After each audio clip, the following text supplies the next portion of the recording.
हम लोग पढ़ रहे थे सिस्टम ऑफ इक्वेशन। इधर सिस्टम ऑफ इक्वेशन पढ़ रहे थे, लीनियर इक्वेशंस। तो हमको 2 वेरिएबल और 3 वेरिएबल पर काम करना था, ठीक है। तभी हम लोग काम कर रहे हैं ऐसे इक्वेशन पर। देखना इधर a1x plus b1y equals to c1 था, और a2x plus b2y equals to c2 था, अगर 2 वेरिएबल का बात करें तो। और अगर 3 वेरिएबल का बात करें तो a1x plus b1y plus c1z equals to d1, और a2x plus b2y plus c2z equals to d2, और a3x plus b3y plus c3z equal to d3। 2 variable है तो 2 इक्वेशन अभी आपको दे रहा है, 3 वेरिएबल है तो 3 इक्वेशन आपको दे रहा है, ठीक है। इन फ्यूचर जब आप पढ़िएगा तो हो सकता है ज़्यादा इक्वेशन देते, वेरिएबल्स उसको कोई मतलब ही नहीं रहेगा वेरिएबल, लेकिन देना तो ये मेन रूल ये बोलता है कि 3 वेरिएबल है तो 3 इक्वेशन रहना चाहिए, तभी सॉल्व होगा, ठीक है। लेकिन खैर आगे बढ़ते हैं। अच्छा, इन इक्वेशन का क्या खासियत है, तो यहाँ पर हम लोग बनाने के दौरान देख रहे हैं कि C1 C2 में से दोनों कभी जीरो नहीं हो रहा है, और D1 D2 D3 में से तीनों कभी जीरो नहीं हो रहा है। क्योंकि अगर ये दोनों जीरो हो जाए, यहाँ पर भी जीरो आ जाए, यहाँ पर भी, और यहाँ पर जीरो आ जाए, यहाँ पर जीरो आ जाए, यहाँ पर जीरो आ जाए, तो ऐसे इक्वेशन को बोलते हैं होमोजीनियस इक्वेशन। ऐसे को क्या बोलते हैं? होमोजीनियस। तभी हम लोग होमोजीनियस नहीं पढ़ रहे हैं, अभी हम लोग क्या पढ़ रहे हैं? Non homogeneous. Non homogeneous system of linear equation.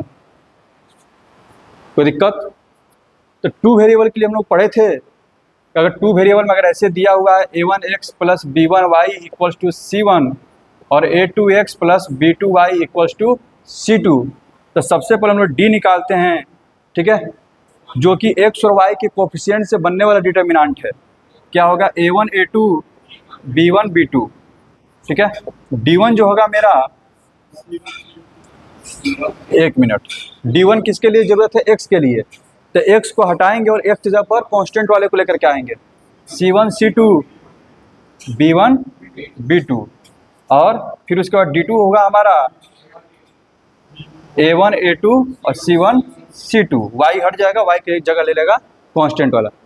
फिर जो हमारा x का जो वैल्यू था d1 upon d and y equals to d2 by d provided d not equals to 0। ये फॉर्मूला हम तभी लगा सकते हैं जब d का वैल्यू 0 ना हो, ठीक है। यानी कि सबसे पहले आपको d निकालना, अगर d आपका 0 नहीं है तो फिक्स हो गया कि यहाँ से आपको यूनिक सॉल्यूशन मिलने वाला है, बस एक ही सॉल्यूशन मिलेगा। कोई दिक्कत? ठीक है, यूनिक सॉल्यूशन मिलेगा। अच्छा, इसका काम यहीं पर निपटा देते हैं। अगर तुम्हारा d 0 हो गया, अगर तुम्हारा d 0 हो गया इधर, तो तुम्हारे पास 2 ऑप्शन है। या तो यहाँ पर देखो, अगर d1 या फिर d2 में से कोई भी एक नॉन जीरो हो गया, d1 और d2 में से कोई भी एक क्या हो गया? नॉन जीरो आ गया, यानी कुछ वैल्यू आ गया किसी का भी, तो इस केस में आपका हो जाएगा नो सॉल्यूशन। लेकिन अगर d भी 0 है और d1 इक्वल्स टू तुम्हारा क्या आ गया? d2 इक्वल्स टू भी 0 आ गया, फिर इनफाइनाइट सॉल्यूशन बन जाएगा, ठीक है। और 10th के रेस्पेक्ट में बात करें तो इनफाइनाइट सॉल्यूशन यानी कि ये आपका दोनों लाइन एक दूसरे पर क्या हो जाएंगे? ओवरलैप कर जाएंगे, तो इनफाइनाइट पॉइंट कॉमन हो गए, तो वही क्या है? पॉइंट सॉल्यूशन है, ठीक है। यहाँ पर हो गया कि नो सॉल्यूशन का मतलब दोनों लाइन क्या हो गया? पैरेलल, कोई पॉइंट ही कॉमन नहीं मिला, ठीक है। और यहाँ पर क्या हो गया? दोनों लाइन एक दूसरे को इंटरसेक्ट कर दिए, यानी कि एक पॉइंट कॉमन मिला, यूनिक सॉल्यूशन। क्लियर है यहाँ तक? ठीक। अच्छा, इनफाइनाइट सॉल्यूशन वाला क्या क्वेश्चन बनाया था क्या? 2 वेरिएबल पर, जैसे में x प्लस 2y इक्वल मान लेते हैं 5, ठीक है, और ले लेते हैं 3x प्लस 6y इक्वल ले लेते हैं 15। कोई दिक्कत? अब इसको हम सोल्व करने के लिए जाएंगे, सबसे पहले d निकालेंगे, 1 3 2 6, ये क्या आ जाएगा? 0। कोई दिक्कत? फिर क्या निकालेंगे? d1 5 15 2 और 6, ये भी क्या आ जाएगा? 0। d2 निकालेंगे, 1 3 5 और 15, ये भी क्या आ गया? 0। तीनों 0 आ गया, तो इनफाइनाइट सॉल्यूशन। तो इनफाइनाइट सोल्यूशन का जैसे केस आएगा, अगर दो इक्वेशन है तो तुमको एक ही से लेकर के काम करना है, एक को छोड़ देना है। ठीक है, now x plus 2y equals to 5, एक जो वेरिएबल है उसको कुछ सपोज कर दो, let y equals to k, इसका मतलब ये हो गया x plus 2k equals to 5, तो x equal to 5 minus 2k, तो आपका सॉल्यूशन हो गया x equals to 5 minus 2k और y इक्वल्स टू k। अब k का वैल्यू आप अब रियल नंबर रखते रहिए। ठीक है, यहाँ पर 2 रखिएगा, यहाँ पर 1 x का वैल्यू 1 आ जाएगा, यहाँ पर k का वैल्यू 3 रखिएगा तो कुछ और मिलेगा। ठीक है, तो इनफाइनाइट बार रख सकते हैं आप, तो आपको इनफाइनाइट सॉल्यूशन मिलेंगे। समझ आ रहा है? यही काम हम लोग 3 वेरिएबल पर भी किए थे। ठीक है, मेन तो हम लोग 3 वेरिएबल ही पढ़ना है, 2 वेरिएबल का तो बस भूमिका बनाने के लिए था। यहाँ देखो,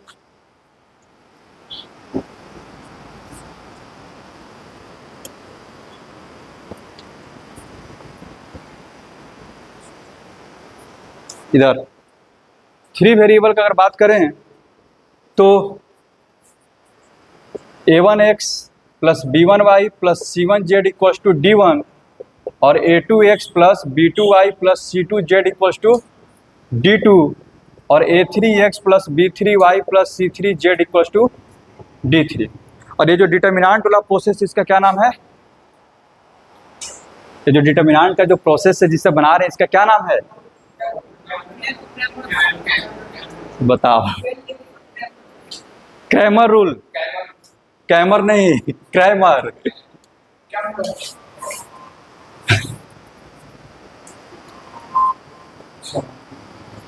क्रैमर्स रूल। ठीक है, गैब्रियल क्रैमर। ठीक है, यहाँ देखो, इसमें सबसे पहले डी क्या हुआ जी? a1 a2 a3 b1 b2 b3 c1 c2 c3 coefficient का हो गया। फिर d1 क्या हो जाएगा? d1 d2 d3 b1 b2 b3 c1 c2 c3। फिर d2 a1 a2 a3 d1 d2 d3 c1 c2 c3। फिर d3 उसी तरह से निकाल लेंगे, a1 a2 a3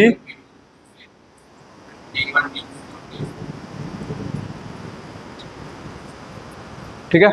तो फिर हमारे पास जो x के जो वैल्यूज आएंगे, x इक्वल्स टू हमारा था d1 by d, y equals to d2 by d, z equals to d3 by d, provided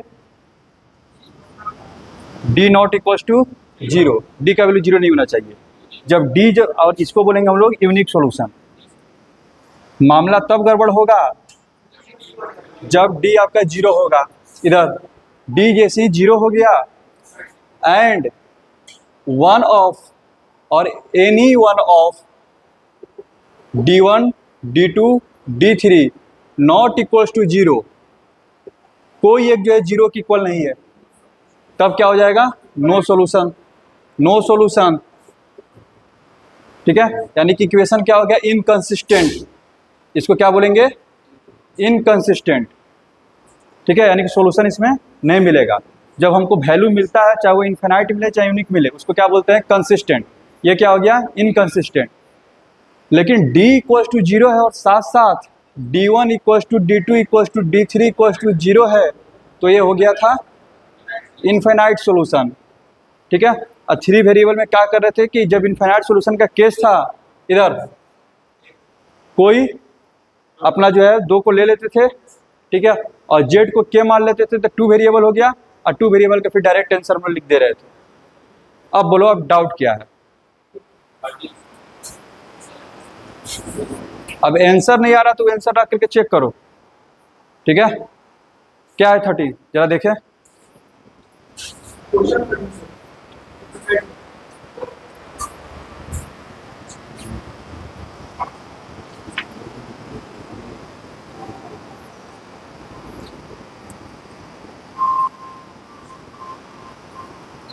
देखें क्या है वो? सेम क्वेश्चन सेम तेरा क्या दे रहा है आंसर 13 का? आप इसको रख के देख लो ना, अगर सेटिस्फाई कर गया तो नहीं किसका आंसर सही है तब बुक का, उसके बाद तुम अपना फिर गलती देखो। अब ये सब सवाल मत पूछो, ए और बी का वैल्यू निकालने वाला सवाल हम बताएंगे।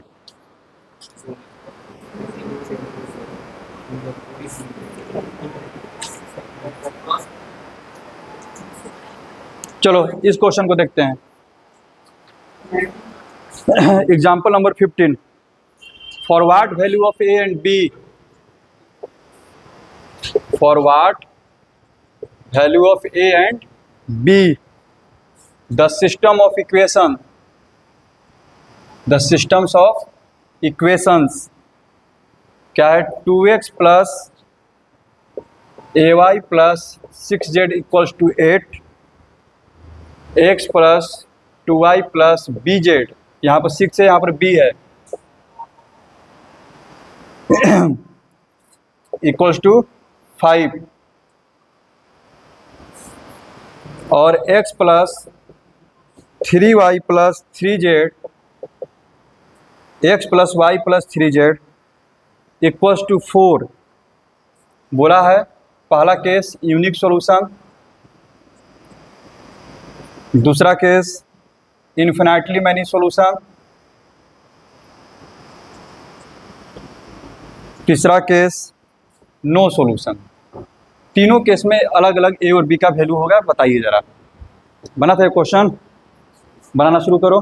सबसे पहले यूनिक सॉल्यूशन, यूनिक सॉल्यूशन कब निकलता है, जब डी का वैल्यू क्या हो, नॉट इक्वल टू 0। डिटर्मिनेंट निकालो, नॉट इक्वल टू 0 कर दो।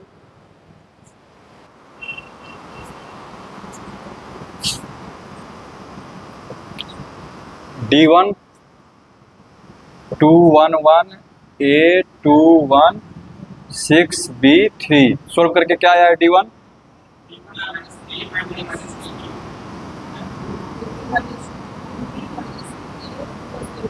ए बी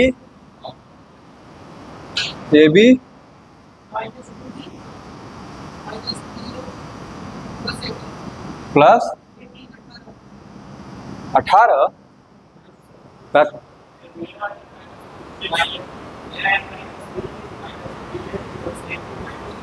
देखो ढंग का तुम लोग से डिस्क्रिमिनेंट नहीं निकल पा रहा है।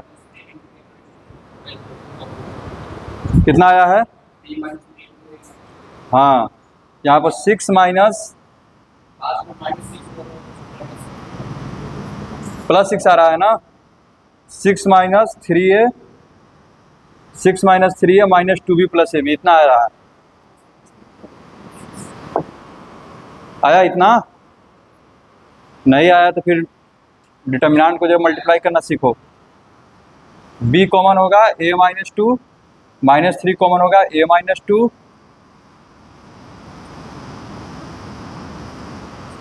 डिटर्मिनेंट खोलने में तुम लोग से गलती हो रहा है। गजब हाल है। 2 इंटू 3 2 या 6 माइनस बी है, minus a into 3 minus b plus 6 into 1 minus 2, कितना हो जाएगा, सोल्व करो। 12 minus 2b minus 3a plus a b, यहाँ पर हो गया माइनस 6, तो 12 में से 6 गया, 6 minus 2b minus 3a plus a b, सही तो है। इसको फैक्टराइज कर लेंगे तो मेरा आ जाएगा a minus 2 into b minus 3, ठीक है। D2 कितना आया बताओ, सॉरी ये तो D, ये D था ना, ये तो D था। D1 कितना आया,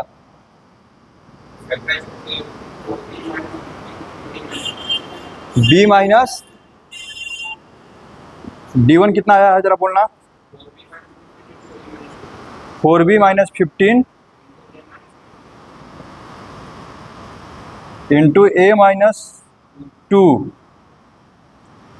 आया है।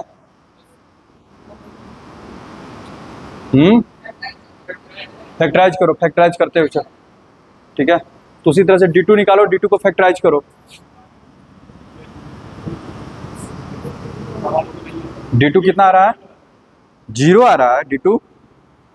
ठीक है, हाँ D2 0 आ रहा है। अच्छा D3 कितना आ रहा है?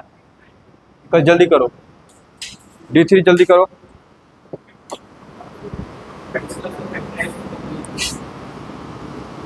A-2 ना? देखो ध्यान से, A-2 आएगा ना सर का, तो कैसे ना आएगा ना सर? A-2 आएगा, ठीक है। यहाँ देखो, सबसे पहले फॉर यूनिक सॉल्यूशन,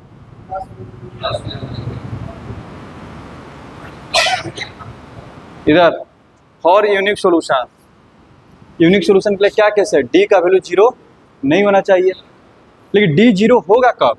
जब ये इतना बराबर 0 करेगा, ठीक है। यानी कि A = 2 और B = 3, यानी कि लिखेंगे फॉर यूनिक सॉल्यूशन D ≠ 0। इसका मतलब ये हो गया A-2 × B-3 ≠ 0। इसका मतलब ये हो गया ना ही A-2 0 होगा, ठीक है, एंड B-3 भी 0 नहीं होना चाहिए, क्योंकि दोनों अगर में से कोई भी 0 हो गया तो क्या हो जाएगा? पूरा 0 नहीं हो जाएगा, तो दोनों 0 नहीं होना चाहिए। इसका मतलब है कि A का वैल्यू 2 नहीं होना चाहिए और B का वैल्यू 3 नहीं होना चाहिए यूनिक सॉल्यूशन के लिए। बोलो, यूनिक सॉल्यूशन तभी मिलेगा जब A का वैल्यू 2 ना हो और B का वैल्यू 3 ना हो। इन दोनों वैल्यू को छोड़ करके कोई भी वैल्यू ले लीजिए, ठीक है, आपको जो है यूनिक सॉल्यूशन मिलेगा। समझ में आ गया? ठीक, अब चलते हैं, अब D को 0 करते हैं, ठीक है। नाउ व्हेन D = 0, इसका मतलब क्या हो गया? A-2 × B-3 = 0, यानी कि A = 2 या फिर B = 3। क्लियर है यहाँ तक? अब डिसाइड कर लो तुमको क्या निकालना है। सबसे पहले यूनिक सॉल्यूशन निकालना है कि नो सॉल्यूशन निकालना है। नो सॉल्यूशन का काम कर लेते हैं पहले। यहाँ देखो, नो सॉल्यूशन पे काम कर लेते हैं। तो नो सॉल्यूशन के लिए क्या चाहिए? 1 of D1, D2 and D3 ≠ 0। 0 नहीं होना चाहिए, ठीक। D1 का वैल्यू कितना आया है? D1 0 कब होगा? D1 0 कब होगा? 4B - 15 × A-2 = 0, यानी कि B = 15/4 हो जाए। लेकिन यूनिक सॉल्यूशन चाहिए तो तुम्हारा ये 0 नहीं होना चाहिए, बात समझो। कोई दिक्कत? दिमाग में ये रखना, हम पता कर रहे हैं कि 0 कहाँ पे हो रहा है, और फिर जहाँ पे हो रहा है उसको छोड़ने की कोशिश करेंगे। फिर D2 कहाँ पे 0 होगा? जी D2 तो ऑलरेडी 0 है हमेशा, कोई दिक्कत नहीं है। D3 कहाँ पे 0 होगा?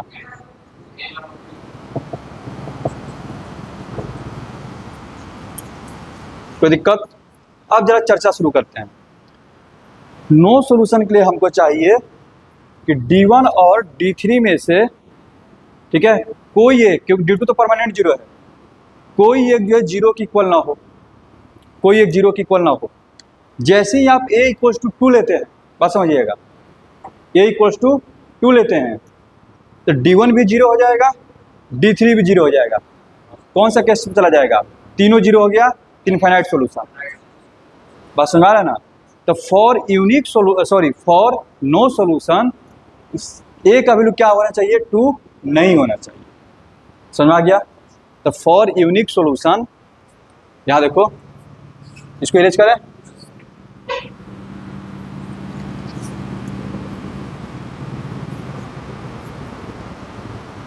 लिखेंगे फॉर यूनिक सॉल्यूशन A ≠ 2, और बाकी B का वैल्यू कुछ भी हो जाए, ठीक है, और उसको जब कुछ भी हो जाता है ऐसे लिख देते हैं B belongs to R, ठीक है। यहाँ देखो, नहीं, B = 3, सॉरी R नहीं, B = 3। ये भी तो ध्यान में रखना है कि हमको D तो 0 करना है ना, हमको D को क्या करना है? नो सॉल्यूशन के लिए D को 0 करना पड़ेगा ना। D को 0 करने के 2 ऑप्शन है, या तो 2 लीजिएगा नहीं तो 3 लीजिएगा। जैसे ही 2 लीजिएगा तो D1, D2, D3 सब 0 हो गया, मामला गड़बड़ हो गया, इन्फिनाइट सोल्यूशन चला जाएगा। तो डी को 0 करने के क्या लेना पड़ेगा, बी को 3 लेना पड़ेगा। तो दिक्कत, अब बी को 3 लेने से ना D1 को दिक्कत है क्योंकि 0 कब हो रहा है 15/4 पे, इसको भी दिक्कत नहीं है और इसको तो बी से मतलब ही नहीं है, ठीक है। तो for unique solution a not equals to 2 and b equals to 3, समझ में आया। अच्छा, अब for infinite solution a equals to 2 लेना पड़ेगा। ए इक्वल्स टू आप 2 ले लीजिएगा तो D1 भी 0, D2 भी 0, D3 भी 0, D2 ऑलरेडी 0 है और D भी 0 हो जाएगा। अब बी यहाँ पर आप कुछ भी ले लीजिए, यहाँ पर आप ले सकते हैं b belongs to R, b आप कुछ भी ले लीजिए रियल नंबर, कोई दिक्कत नहीं है। समझ में आ गया, आगे बढ़ा जा। चलो, और तो कोई डाउट नहीं है।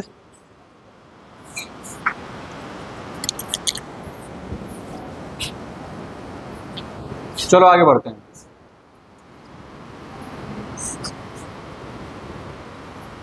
अब चलते हैं होमोजेनियस सिस्टम ऑफ इक्वेशन पर। यहां देखो,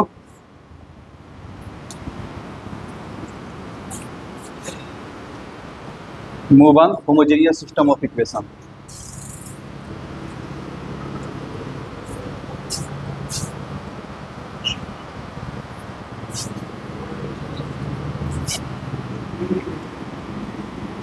यहां देखो, होमोजेनियस का फॉर्म क्या रहेगा, a1x plus b1y equals to 0, a2x plus b2y equals to 0। 3 variable का बात करें तो a1x plus b1y plus c1z equal to 0, a2x plus b2y plus c2z equals to 0, a3x plus b3y plus c3z equals to 0। ये हो गया homogeneous का form, यानी कि जो आपके कांस्टेंट हमेशा क्या होंगे, 0। तो सबसे पहली बात, homogeneous system of linear equation are always consistent. Inconsistent तो कभी होगा ही नहीं, हमेशा इसके सॉल्यूशन मिलेंगे और वो सॉल्यूशन है x equal to 0, y equal to 0, z equal to 0। देखने से नहीं पता चल रहा है कि x का वैल्यू 0 ले लें, y का वैल्यू 0 ले लें, 0 हो जाएगा, इसको भी सेटिस्फाई कर गया, x y z 0 ले लें। तो एक सॉल्यूशन तो पक्का है, फिक्स हो गया, और वो सॉल्यूशन क्या होगा, x equal to 0, y equal to 0, z equal to 0। Inconsistent होने का तो बात ही नहीं है, हमेशा क्या रहेगा, ये कंसिस्टेंट। कंसिस्टेंट का मतलब इसका सॉल्यूशन मिले, ठीक है।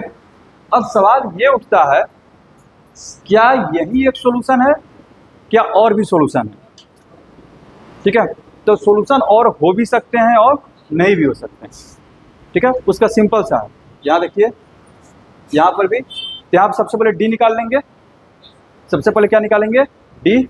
2 वेरिएबल का बात करें, for 2 variable D equal to मेरा हो जाएगा a1 a2 b1 b2। यहाँ देखो, if D not equal to 0, D 0 नहीं है, तो तुम्हारा मिलेगा यूनिक सॉल्यूशन, और वो सॉल्यूशन क्या है, x equal to 0 and y equal to 0, done, खत्म, ठीक है। अच्छा, if d equal to 0, infinite solution. If d equal to 0 क्या हो गया, इनफाइनाइट, क्योंकि इसमें जो d1 d2 d3 दिया हुआ ऑलरेडी क्या दिया हुआ है, 0, यहाँ पर 0 दिया हुआ है ना। तो इससे जो तुम बनाएगा d1 d2 d3, अल्टीमेटली क्या बन जाएगा, d0 ले लिए और d1 d2 d3 ऑलरेडी 0 है। कौन सा सॉल्यूशन, इनफाइनाइट। इसीलिए इसमें लिखा हुआ मिलेगा कि अगर d0 है तो इसमें इनफाइनाइट सॉल्यूशन होगा और कोई दूसरा केस नहीं बनेगा। समझ में आ गया, कोई दिक्कत। अच्छा, उसी तरह से यहाँ पर अगर बात करेंगे, d a1 a2 a3 b1 b2 b3 c1 c2 c3, अगर d तुम्हारा जो है नॉट इक्वल टू 0 है तो यूनिक सॉल्यूशन मिलेगा, और सॉल्यूशन निकालने का भी जरूरत नहीं है, वो सॉल्यूशन आपका क्या होगा, यही होगा, x equal to 0, y equal to 0, z equal to 0। If d equal to 0 हो गया तो आपके इनफाइनाइट सॉल्यूशन मिलेंगे, और वो हम सोल्व करने के लिए सिखा चुके हैं। तो इक्वेशन को ले लेंगे, जेड को के मान करके सोल्व कर लेंगे। बात समझ आ रहा है? कोई दिक्कत? क्वेश्चन लेते हैं। क्योंकि ऐसा इसलिए क्योंकि ऑलरेडी इसमें जो अगर आप D1 निकालने के लिए जाइएगा, D1 का वैल्यू क्या होगा? 0, D2 0, D3 0। तो नो सोल्यूशन वाला केस कब बनता? जब इन तीनों में से कोई ये क्या हो, 0 नहीं होता, तो पॉसिबल ही नहीं है। क्योंकि D1 बनाने के लिए आपको इसका जरूरत पड़ता है, D2 बनाने के लिए इसका जरूरत होने के लिए, और D3 बनाने के लिए इसका जरूरत पड़ता है, और ये ऑलरेडी 0 0 है, तो पूरा डिटर्मिनेंट क्या हो जाएगा? 0 हो जाएगा। अब समझ में आया? कोई दिक्कत? या तो यूनिक सोल्यूशन होगा, तो यूनिक सोल्यूशन क्या होगा? 0 0 0, और नहीं तो इनफाइनाइट सोल्यूशन होगा, जो कि आपको निकालना पड़ेगा। क्लियर हो गया? चलिए शुरू करते हैं।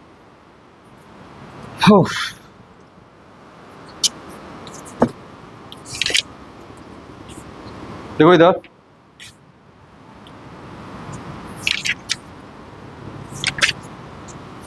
सबसे पहले तो इसको इस क्वेश्चन को देख करके बताओ, इसका डिटर्मिनेंट निकाल करके। 3x minus 4y plus 5z equal to 0, x plus y minus 2z equal to 0, 2x plus 3y plus z equal to 0। ठीक है, x y z का वैल्यू बताना है। सबसे पहले d निकालो, सबसे पहले d निकालो।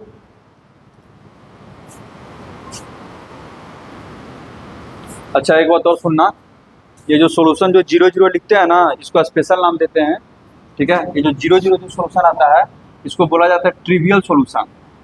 इसको क्या बोला जाता है? Trivial solution.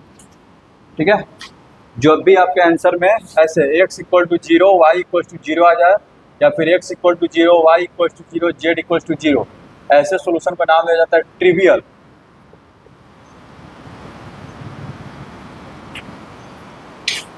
ठीक है ना? अगर हम बोल दिए कि किसी इक्वेशन के ट्रिवियल सॉल्यूशन है, कि उसके सॉल्यूशन क्या है? 0 0 0 है। ठीक है, डी कितना आया? 2 46 आएगा, नॉट इक्वल टू 0, यानी कि डी 0 नहीं आया। ठीक है, यानी कि इसके क्या हो गए? Given system, system has unique system of equation. System नहीं, रियलमी से याद वाला हो जाएगा, सिस्टम। ठीक है, क्या गिवन सिस्टम ऑफ इक्वेशन है ट्रिवियल सॉल्यूशन। डायरेक्ट क्या यूनिक सॉल्यूशन ना लिखते हैं, सीधे लिखते हैं क्या? Trivial solution. यानी कि x equal to 0, y equal to 0 and z equal to 0। Ayush का 2 आ गया। चलो अगला क्वेश्चन देखते हैं। ठीक है, चलो अगला सॉल्यूशन। क्वेश्चन है x plus y minus z equal to 0, x minus 2y plus z equal to 0, और 3x plus 6y minus 5z equal to 0। D निकालो। अरे हाँ जी, तू अभी तक पढ़ रहा था, जिस तरह पता नहीं चला मेरा राइटिंग।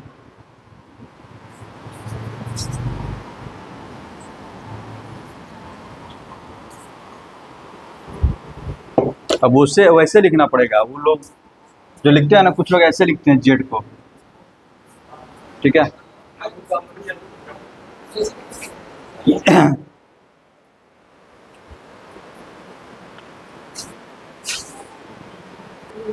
इसको सोल्व कर मैं एक तो डी इक्वल टू 0 हो गया इसका। ठीक है, यानी कि सिस्टम ऑफ इक्वेशन के पास कैसे सोल्यूशन होगी? Infinite solution. Infinite solution solve करने के लिए बता चुके हैं, जेड को क्या मानेंगे कि जल्दी से सोल्व करो, जल्दी से सोल्व करो। यानी कि इसके ट्रिवियल सोल्यूशन नहीं होंगे, इसके इनफाइनाइट सोल्यूशन होंगे। 0 0 तो होगा ही एक आंसर, लेकिन और भी बहुत सारे आएंगे।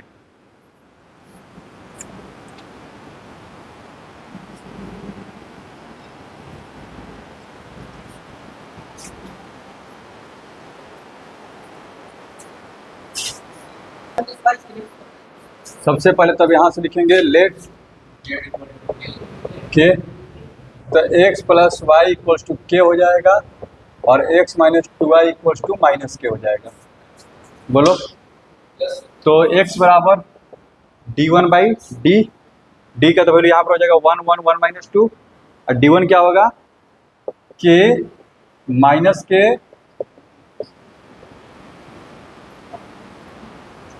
बाई 1 1 y का वैल्यू, ठीक है। यहाँ पर तो आ जाएगा k और माइनस के, यहाँ पर आएगा 1 1 डिवाइडेड बाई 1 1 1 और -2। बोलो x का वैल्यू क्या हो जाएगा, इधर -2k माइनस के यानी कि प्लस के, तो माइनस के हो जाएगा डिवाइडेड बाई -2 -1। y का वैल्यू -k मूव ऑन, और यहाँ पर हो जाएगा -3।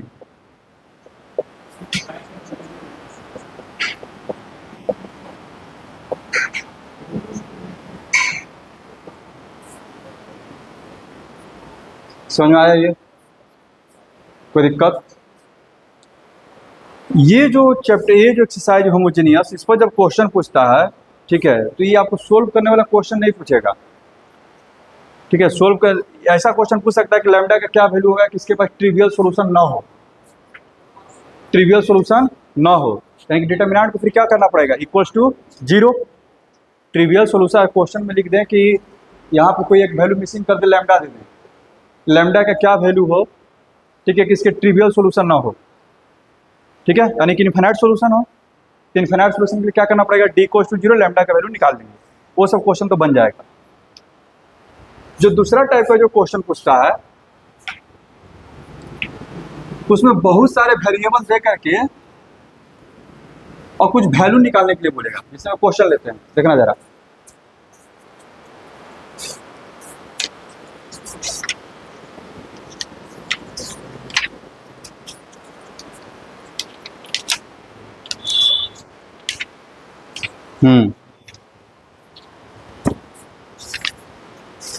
इधर देखो, जैसे हम बोलेगा इधर,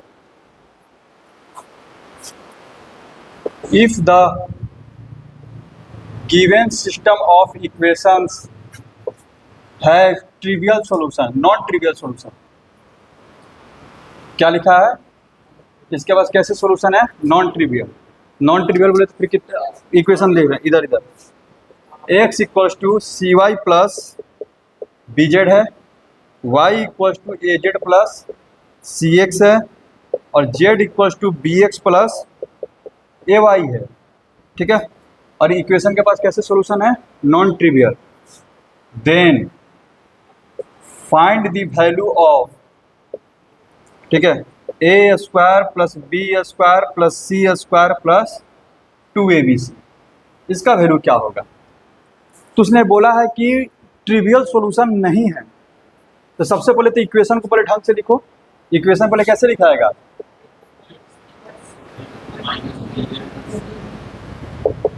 ये इधर आएगा, पहले x लिखाएगा -cx प्लस वाई,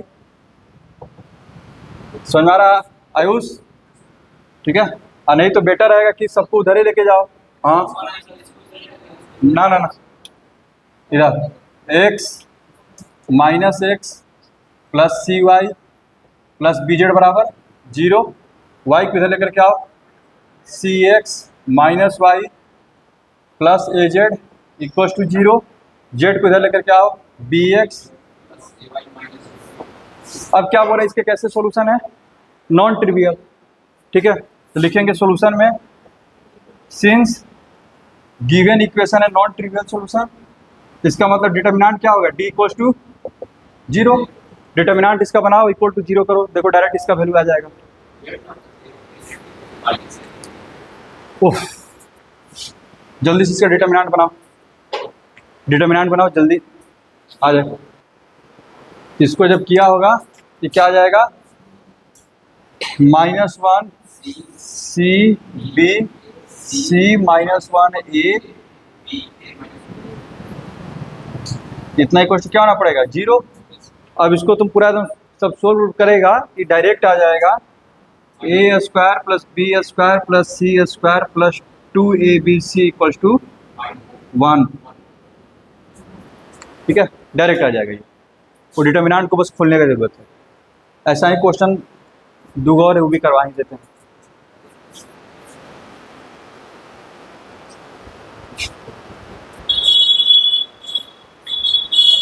चलो यहाँ देखो,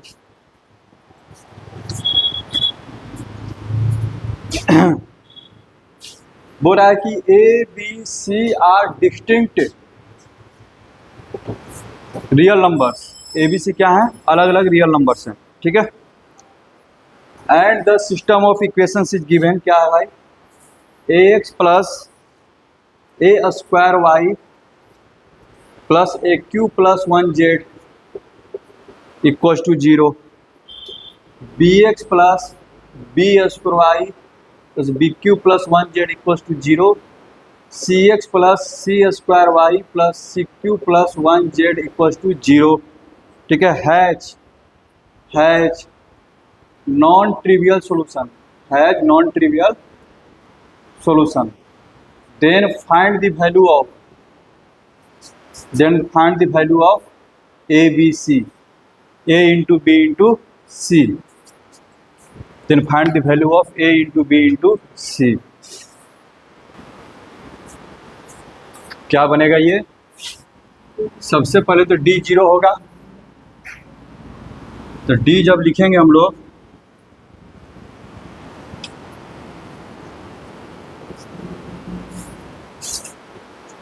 यहाँ देखना, d जब बनाएंगे a b c c square a q plus 1 b q plus 1, ये होगा। कुछ जाना पहचाना लग रहा है, लेकिन 1 के कारण डिस्टर्बेंस हो रहा है, इसको 2 पार्ट में तोड़ दो।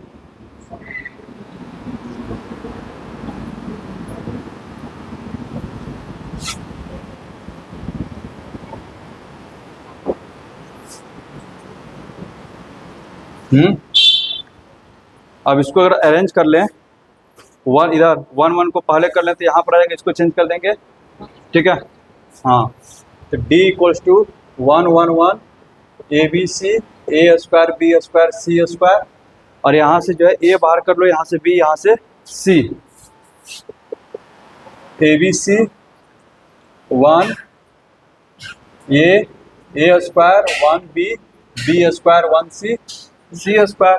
ये दोनों डिटर्मिनेंट तो सेम हो गया, यानी डिटर्मिनेंट क्या हो जाएगा? कॉमन, ठीक है। और 1 प्लस ए बी सी हो जाएगा ऐसे, और डिटर्मिनेंट हो जाएगा 1 1 1 a b c a square b square c square. ये हो जाएगा 1 प्लस ए बी सी और a minus b into d equal to 0 लेकर चल रहे हैं। क्वेश्चन में साफ साफ पहले लिख दिया है कि ए बी सी अलग अलग नंबर हैं, तो इनका वैल्यू तो कभी 0 होगा नहीं, ठीक है। तो किसको 0 होना पड़ेगा? इसको। तो 1 plus a b c equals to 0, ठीक है। तो इस तरह का क्वेश्चन बन जाएगा। अब सोच रहे हैं कि नया एक्सरसाइज भी आज शुरू कर देते हैं वो।